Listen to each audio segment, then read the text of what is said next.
बच्चों, आज आपके सामने हम हैं क्यूज 3 लेकर शामिल।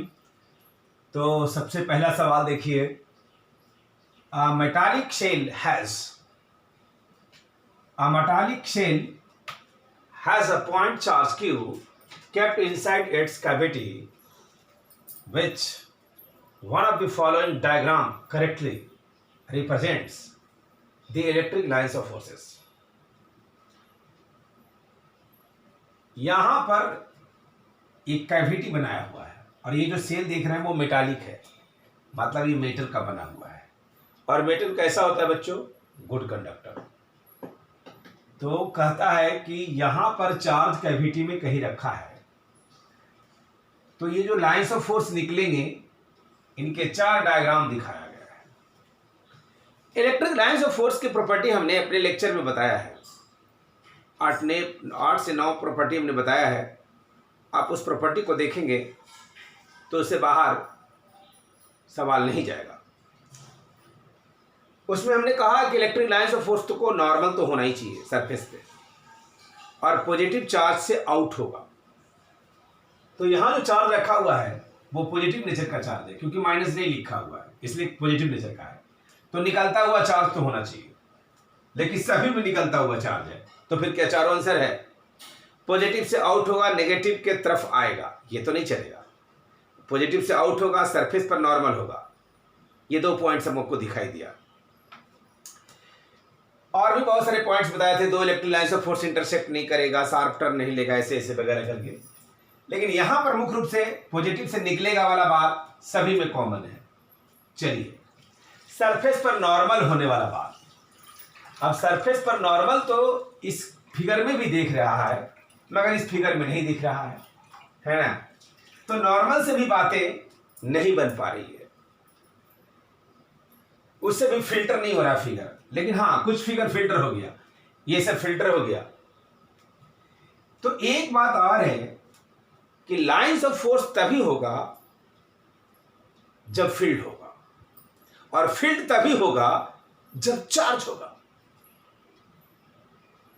लाइंस ऑफ फोर्स तभी होगा जब फील्ड होगा, और फील्ड जब भी होगा जब चार्ज होगा। तो यहां पर जब आप चार्ज को रखेंगे, यहां पर मान लीजिए चार्ज रखा हुआ है, क्योंकि इसने कहा है कैविटी के अंदर में रखा गया है।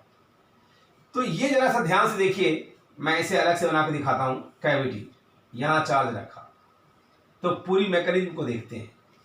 ये चार्ज इंडक्शन से यहां माइनस चार्ज डेवलप कर दिया, और इधर कैसा हुआ? Plus charge. और ये चार्ज कहां चला गया? सरफेस पे। क्यों चला गया सरफेस पे? ऐसे सरफेस पे पहुंच जाएगा चार्ज। ये जो चार्ज है ना, वो सब कहां चला जाएगा? सरफेस पे चला जाएगा। इसका मतलब क्या हुआ? इसका मतलब ये हुआ बच्चों कि इस क्षेत्र में कोई चार्ज नहीं रहेगा। क्यों चला जाएगा? क्योंकि मैं बताया हूं, कंडक्टिंग स्फीयर में चार्ज जो रखते हैं वो सब के सब सरफेस पर एक्युमुलेट हो जाता है, कंडक्शन के चलते, फ्लो के चलते। तो बेसिकली जब यहां पर चार्ज डेवलप हुआ, तो ये चार्ज में रिपल्सन होगा, और ये कहां चला जाएगा? सीधे सब सरफेस पे चला जाएगा। कभी भी कोई भी कंडक्टर में अगर आप चार्ज रखेंगे तो उसका सारा चार्ज सरफेस पे चला जाता है। वो रॉड हो, स्फीयर हो, किसी शेप का हो, इससे मतलब नहीं है। कोई रेगुलर शेप हो, उससे भी कोई मतलब नहीं है। बस उसे कंडक्टर होनी चाहिए। तो ये कंफर्म है कि ये कंडक्टर है। क्यों? क्योंकि इसने मेटल की बात बताई है। Metal is a good conductor. तो जो भी चार्ज इस सरफेस पर डेवलप होगा, वो सारा का सारा चार्ज ये जो सेल है, ये कैविटी है, और इसके बीच में जो चार्ज यहां डेवलप हुआ, ये सारा का सारा चार्ज कहां चला जाएगा? तो सरफेस पे चला जाएगा। सरफेस पे चला जाएगा तो इस क्षेत्र में कोई फील्ड पैदा नहीं होगा, क्योंकि चार्ज ही नहीं है तो फील्ड कहां से होगा? तो इस क्षेत्र में फील्ड पैदा नहीं होगा, तो फिर फील्ड लाइंस कैसे जाएगा? इसलिए आपको इलेक्ट्रिक लाइंस ऑफ फोर्स इसके बीच से होकर के नहीं निकलना चाहिए। इसमें भी निकल रहा है, इसमें भी निकल रहा है, इसमें भी निकल रहा है, तीनों फिगर फिल्टर हो गया, नहीं होगा। इलेक्ट्रिक लाइंस ऑफ फोर्स यहां से निकला, इतनी दूर के रीजन में फिर फील्ड लाइंस नहीं दिखाना है, और यहां से आउट हो गया। ठीक है, तो ये बेस्ट रिप्रेजेंट करेगा इस सारा फिगर में आपको ऑप्शन सी। तो इसका आंसर यही हुआ। तो इस तरह से ट्रिकी क्वेश्चन आपको देता है इलेक्ट्रिक लाइंस ऑफ फोर्स की प्रॉपर्टी जानना तो पड़ेगा ही आपको, साथ ही साथ थोड़ा कंसेप्चुअल होकर के बातें को डिस्कस करना पड़ता है। तो आपका आंसर सी हो गया। अगला सवाल,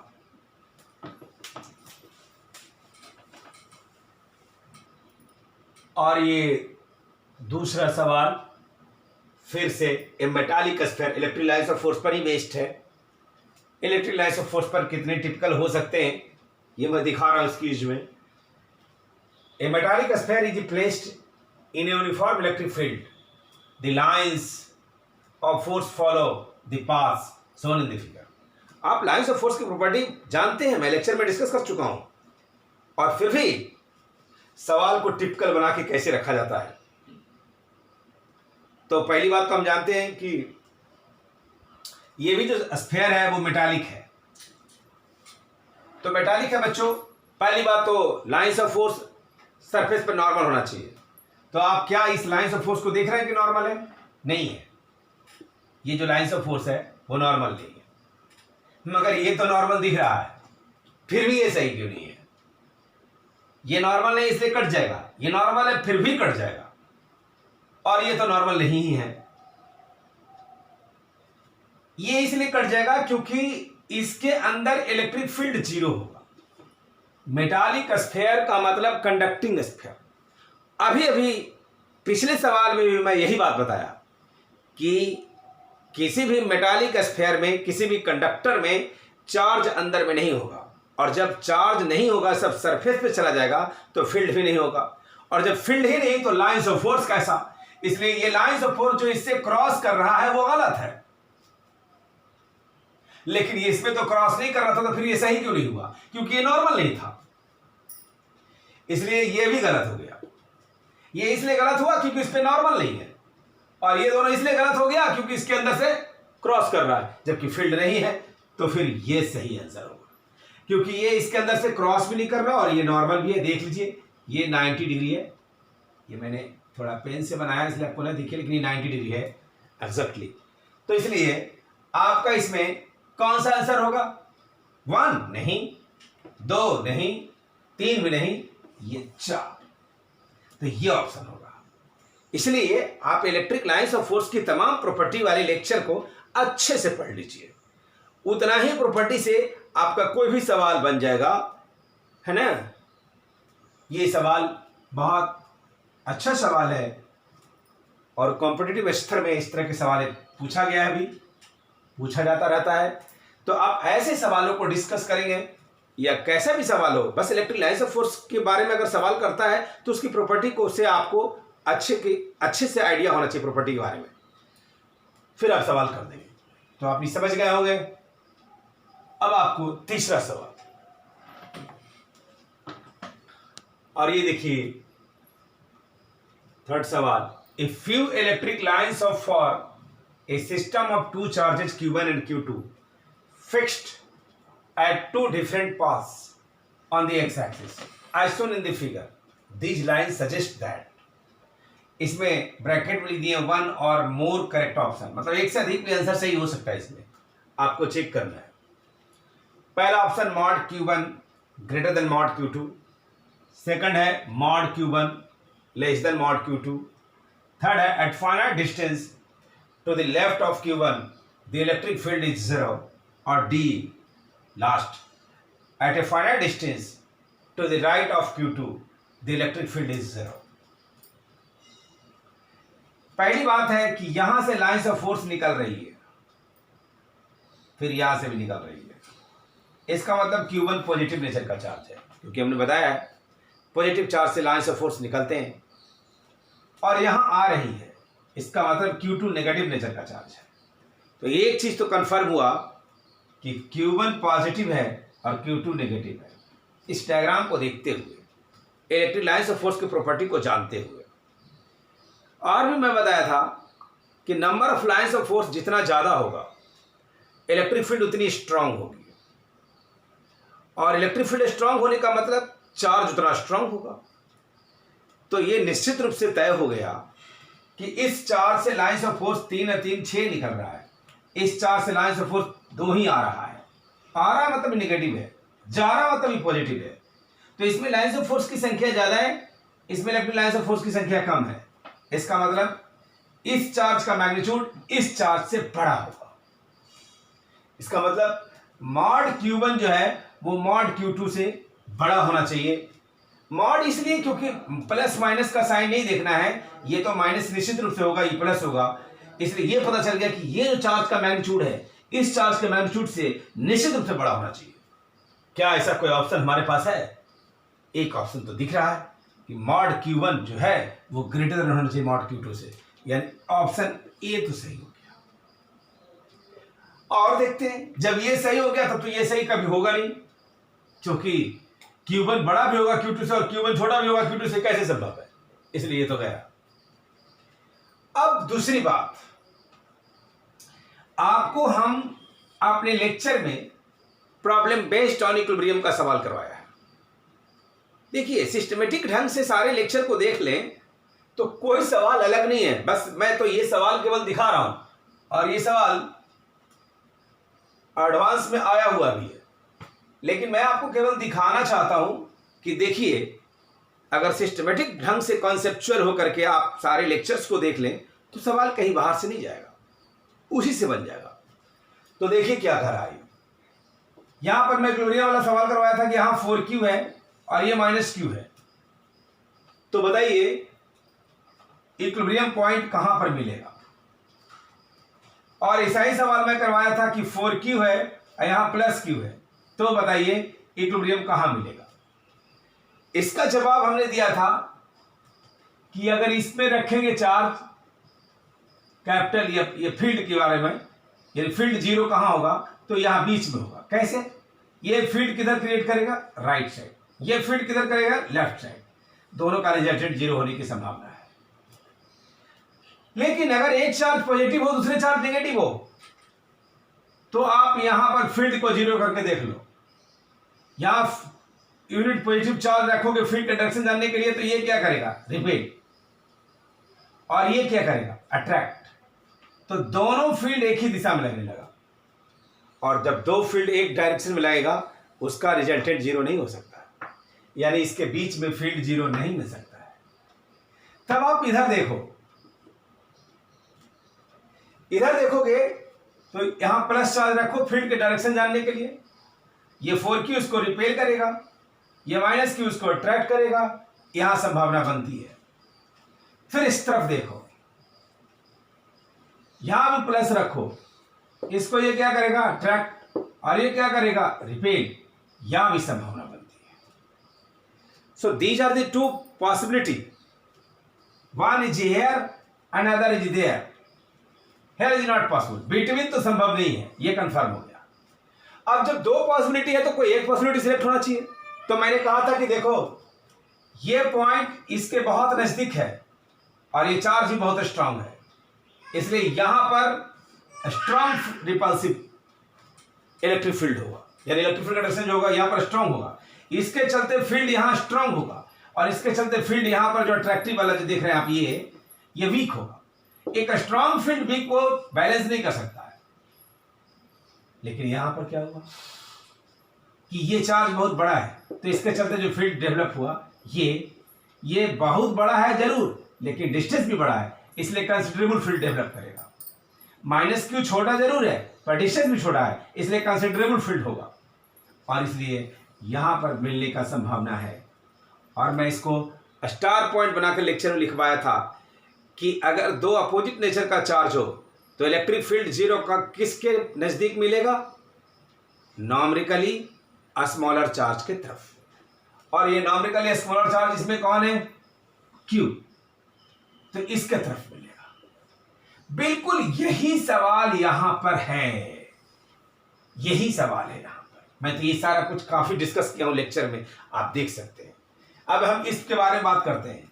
ये चार्ज स्ट्रांग हो गया, ये चार्ज वीक हो गया, ये पॉजिटिव नेचर का हो गया, ये नेगेटिव नेचर का हो गया, यही वाला मामला बन गया। बीच में फील्ड जीरो तो नहीं मिलेगा, इधर मिल सकता था, इधर मिल सकता था, संभावना इस तरफ का था, इस तरफ का था, लेकिन इधर का चार्ज बड़ा है।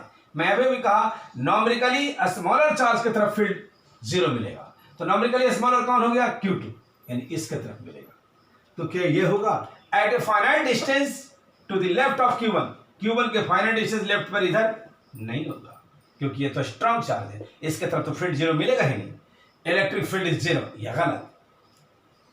Eight a finite distance to the right of the Q2 the electric field is zero. हाँ, ये राइट साइड में मिलेगा जीरो, इसलिए ऑप्शन डी भी होगा।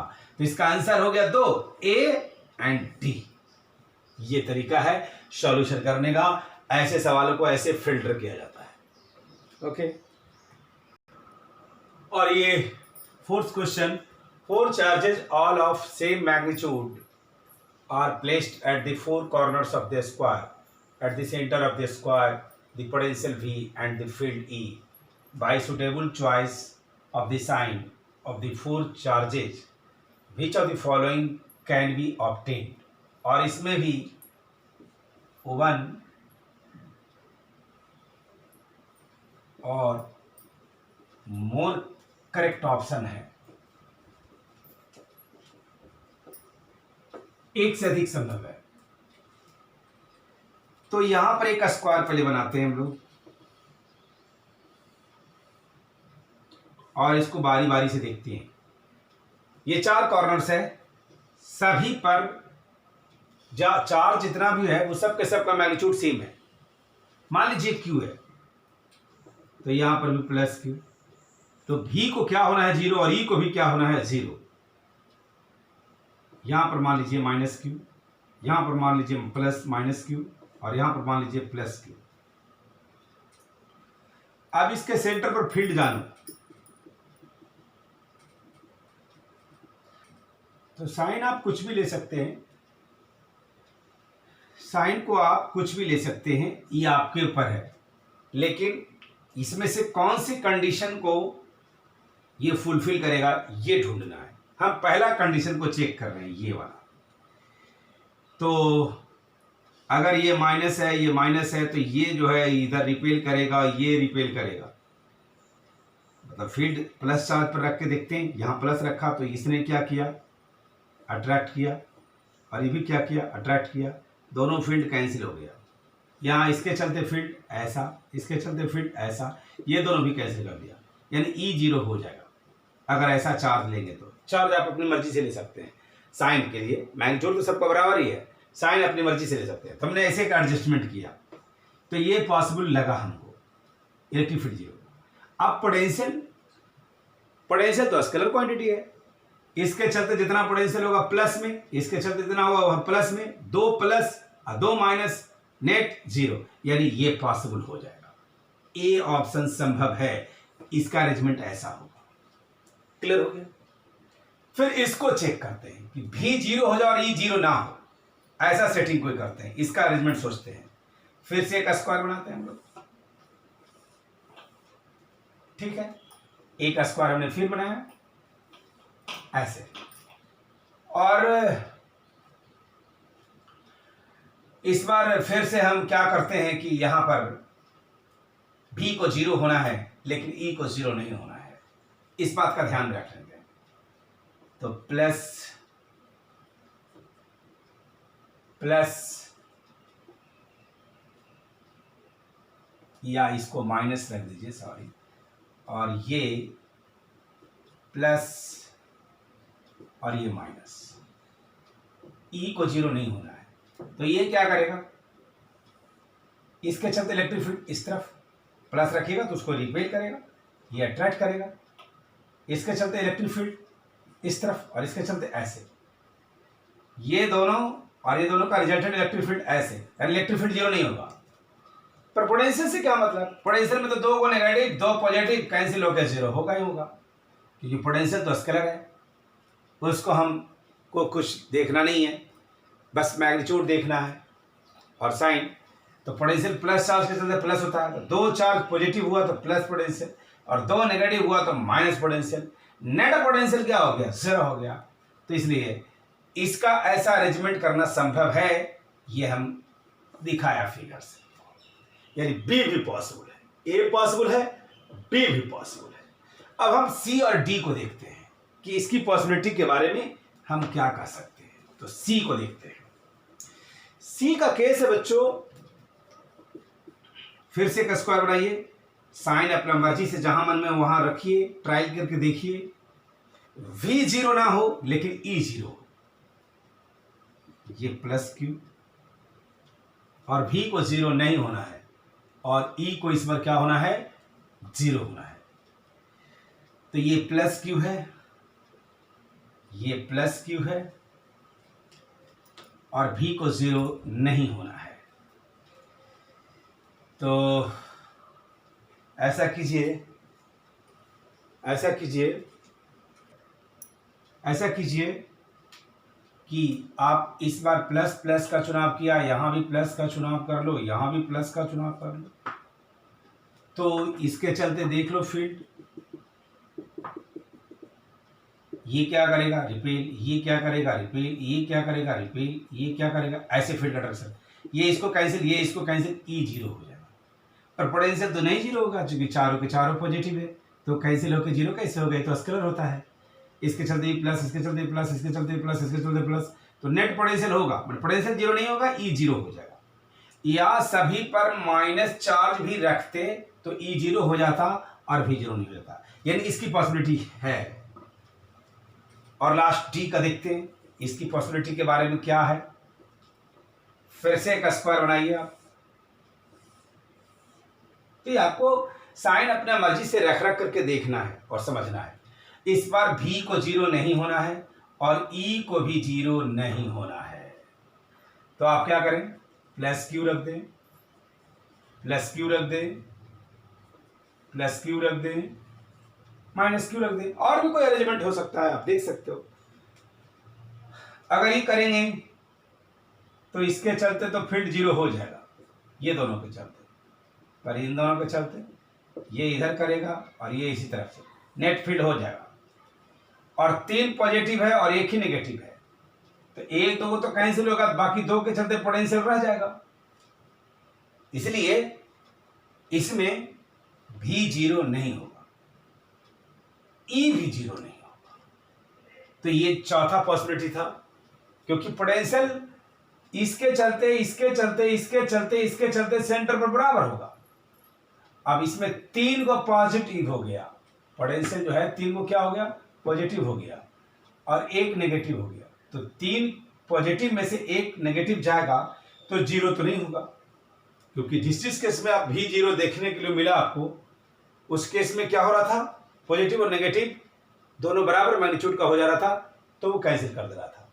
यहाँ नहीं होगा, इसलिए ई तो 0 नहीं होगा, क्योंकि ये दोनों कैंसिल कर दिया, ये दोनों एक ही तरफ हो गया, इसका डायरेक्शन एक तरफ हो गया, दोनों ऐड हो गया। इसलिए आपको लगता है कि इसकी चारों पॉसिबिलिटी संभव है, ये भी संभव है, ये भी है, और ये भी है, ये भी है। तो आपका आंसर बन जाएगा इसमें ए, बी, सी, डी, ये चारों आंसर होगा। तो इस तरह से सवाल आपको देखना है। तो ये आज का क्यूज था, क्यूज नंबर 3। फिर हम आपसे क्यूज नंबर 4 में मिलेंगे।